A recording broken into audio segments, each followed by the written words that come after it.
നമസ്കാരം. Today at മലപ്പുറത്തിലേക്ക് സ്വാഗതം.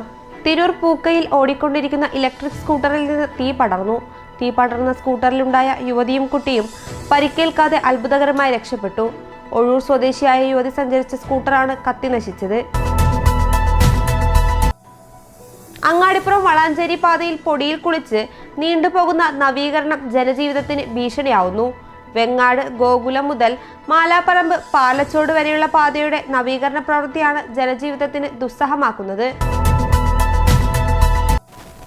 Ponnani rural cooperative സൊസൈറ്റിയുടെ ഉടമസ്ഥതയിൽ എടപ്പാൾ തട്ടാൻപടിയിൽ ഉണ്ടായിരുന്ന സ്ഥലം കുറഞ്ഞ തുകയ്ക്ക് ലേലം ചെയ്ത നടപടി റദ്ദാക്കി ഉത്തരവ് ശരിവെച്ച് സുപ്രീം കോടതി. മലപ്പുറം ജില്ലാ സഹകരണ ബാങ്ക് 2009 യാഥാർത്ഥ്യ വിലയേക്കാൾ വളരെ കുറഞ്ഞ തുകയ്ക്ക് 37 സെന്റ് സ്ഥലം ലേലം ചെയ്ത നടപടി റദ്ദാക്കിയ സഹകരണ സംഘം ജോയിന്റ് രജിസ്ട്രാർ ഉത്തരവ് സുപ്രീം കോടതി ശരിവെച്ചിരിക്കുന്നത്. സൗകര്യപ്രദമായ ബസ് സ്റ്റാൻഡ് പണിയാൻ പരപ്പനങ്ങാടി വില്ലേജ് ഓഫീസ് പൊളിച്ചുമാറ്റാൻ അനുമതി ലഭിച്ചതായി KPA മജീദ് MLA അറിയിച്ചു. 2022 KPA മജീദ് റവന്യൂ മന്ത്രിക്ക് നൽകിയ പ്രപ്പോസൽ പ്രകാരമാണ് ഇപ്പോൾ ഉത്തരവിറക്കിയത്. കോഴിക്കോട് അന്താരാഷ്ട്ര വിമാനത്താവള പരിസരങ്ങളിൽ കെട്ടിടങ്ങൾ നിർമ്മിക്കുന്നതിനുള്ള വിമാനത്താവള അതോറിറ്റിയുടെ NOC അനുവദിക്കുന്നതിലെ വ്യവസ്ഥകൾ ലഘൂകരിക്കണമെന്ന് കൊണ്ടോട്ടി നഗരസഭ. ഇക്കാര്യം ആവശ്യപ്പെട്ട് കൗൺസിലിൽ പ്രമേയം പാസാക്കി.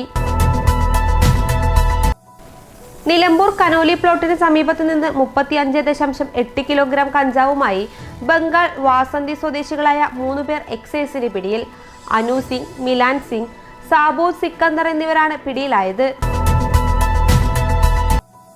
തേഞ്ഞിപ്പലം ചേലേമ്പ്ര കാക്കഞ്ചേരിയിൽ ദേശീയപാത 66 പുതിയ 6-വരി പാത പൂർണ്ണമായും തുറന്നു. കാക്കഞ്ചേരിയിലെ പഴയ വലിയ വളവ് പ്രദേശം മുതൽ ചെട്ടിയാർമാട് വരെ കാലിക്കറ്റ് യൂണിവേഴ്സിറ്റി തൃശൂർ ദിശയിലേക്കുള്ള 3 ട്രാക്കുകളാണ് ശനിയാഴ്ച തുറന്നത്. സ്പാനുകളുടെ അപകടാവസ്ഥ തുടരുന്നതിനാൽ കൂട്ടായി പാലത്തിലൂടെയുള്ള ഗതാഗതത്തിന് വീണ്ടും നിയന്ത്രണം ഏർപ്പെടുത്തി. കൂട്ടായി റെഗുലേറ്റർ കം ബ്രിഡ്ജിന്റെ കൂട്ടായി ഭാഗത്തുള്ള തൂണുകൾക്കാണ് കേടുപാടുകളുണ്ടെന്നും കഴിഞ്ഞ നവംബറിൽ കണ്ടെത്തിയത്. തുടർന്ന് ഇതുവഴിയുള്ള ഗതാഗതം നിയന്ത്രിച്ചിരുന്നു. പെരിന്തൽമണ്ണയിൽ ജ്വല്ലറി ഉടമകളെ ആക്രമിച്ച് 3.2 കിലോഗ്രാം സ്വർണ്ണാഭരണം കവർന്ന കേസിൽ അറസ്റ്റിലായവരിൽ വയലിനിസ്റ്റ് ബാലഭാസ്കറിന്റെ മരണത്തിനിടയാക്കിയ അപകടം നടക്കുമ്പോൾ അദ്ദേഹത്തിന്റെ കാർ ഓടിച്ചിരുന്ന ഡ്രൈവർ അർജുനും ഉൾപ്പെട്ടിട്ടുണ്ട്. കേസുമായി ബന്ധപ്പെട്ട് അർജുൻ ഉൾപ്പെടെ 13 പ്രതികളാണ് ഇതുവരെ പിടിയിലായത്.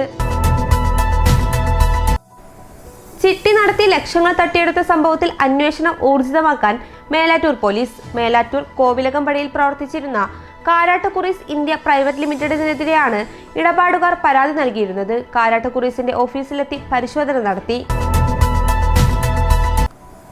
ഇതോടെ ടുഡേ അറ്റ് മലപ്പുറം സമാപിക്കുന്നു. പുതിയ വാർത്തകളുമായി അടുത്ത ദിവസം കാണാം. നന്ദി.